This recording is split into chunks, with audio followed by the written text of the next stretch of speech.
Coming to you live from the basement of the guy's house that records this, the Dryline Farmer presents Basement Level News, starting now.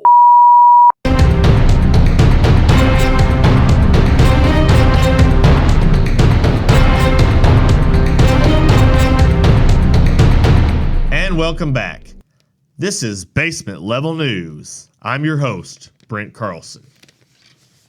In our top story tonight, after a long and contentious national election, almost all of the seats of both the House and Senate have been decided. Of the more notable races was that of Pennsylvania's State House Representative, Democrat Tony DeLuca, who received an overwhelming 86% of the vote. What makes this race so interesting is that DeLuca, 85, died almost a month before Tuesday's election. DeLuca's campaign team marketing strategy took a major turn after his death with the slogan that said, "If you vote Republican, you're dead to me." Seems like he wanted to be relatable. Also in Pennsylvania, Democrat and stroke survivor John Fetterman defeated GOP candidate Mehmet Oz in a very tight Senate race. After a very awkward and puzzling debate where Fetterman was seen stuttering and at a loss of words throughout, many experts expected Oz to pull ahead and win the race. This notion quickly dissolved, however, once the Democrats released their warmly received new slogan, "Dead and Dumb. Vote Blue." Again, got to be relatable to the voters. Many Americans have voiced their displeasure of the very slow release of election results, as a handful of races still have yet to be called. You know, I have to agree. I mean, how can American Idol poll the entire country during a commercial break with ads that include buttermilk and AIDS pills, be it the federal government can't figure out an election in one night? I don't know. Feels like a stand-up bit to me. Okay. Due to the fallout of the slow vote returns, many election officials have been tasked with improving the ballot collection process that would expedite the tallying of all the votes. Among the many suggestions offered, the top ones included the Pony Express, blind sign language, and scattergories. I always kind of like scattergories. In a disappointing story for everyone here at Basement Level News, it turns out Rainn Wilson is a douchebag. The famous Office star has changed his name to Rainfall Heatwave Extreme Winter Wilson to protest climate change. Wilson said he is hoping that the new name will bring attention to the global crisis of climate change. This was actually Wilson's second choice at a new name, as his first was Rainn, sanctimonious actor who doesn't know shit about anything but thinks changing his name will do something about climate change. Wilson. I don't know where he's going to fit that on a name tag. Wilson's new name was actually not that of his own making, but that of the Arctic Risk Name Generator, an algorithm on the website of the same name. So maybe his name should really be Rainn. See, actors can't even come up with their own names without a writer. Wilson. Again, that might be tough to get on a name tag. Now here's a story that hits close to home. In Amarillo, Texas, Amarillo Crime Stoppers are looking for a man who allegedly set fire to an adult video store on the east side of the city. Jared Davis is accused of breaking into adult video gallery on the September 21st and setting it on fire.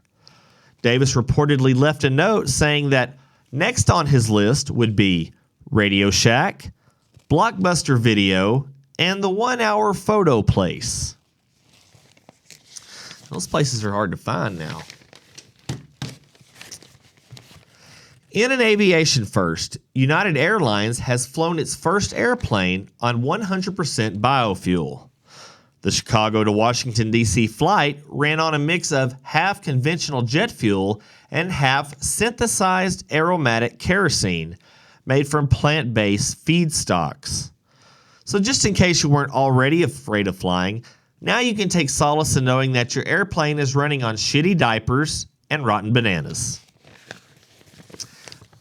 I know that would make me feel a lot better. The Girl Guides of Canada, an organization closely resembling the Girl Scouts of America, is considering renaming their Brownies branch, that's the branch which includes their 7 and 8-year-old members, in order to be seen as a more inclusive and welcoming organization. Many names have already been submitted. Among the more popular of those names are the Even Whiter Than America Pack and the Maple Syrup Sluts. Troop. You gotta have the troop. A man announced in 2016 that he spent over $30,000 in plastic surgery to look like soccer star David Beckham. 19-year-old Jack Johnson admitted that he is now unemployed and that the surgeries have left him in enormous debt. Surprisingly, he decided not to go with his first choice of attempting to look like that of Charlie Sheen. Considered a much cheaper route, all Johnson would have had to do is smoke crack. It does seem like a cheaper route. In Tulsa, Oklahoma, a man has been arrested after a family game of Monopoly turned violent. A shots fired incident was called into police just before 6:30 p.m. on Thanksgiving weekend. John Armstrong of Tulsa was arrested and charged with assault with a deadly weapon. Apparently, family members became upset after Armstrong refused to pay his 3 months back rent on St. Charles Place. Man, that's a tough street. After Armstrong was taken into custody, officers searched the house for the gun without success. After further interviews, however, the suspect admitted he hid the gun in community chest, but police had to wait for their turn to roll. Yeah, that's kind of aggravating. A 75-year-old Oregon woman is now in custody after deputies say she was observed driving over 112 miles an hour on Interstate 5. The woman was later apprehended after her car ran over spike strips laid out by police. Authorities commended the driver on her ability to navigate with such great speed, even though she had her blinker on the entire time. Yeah, that's understandable.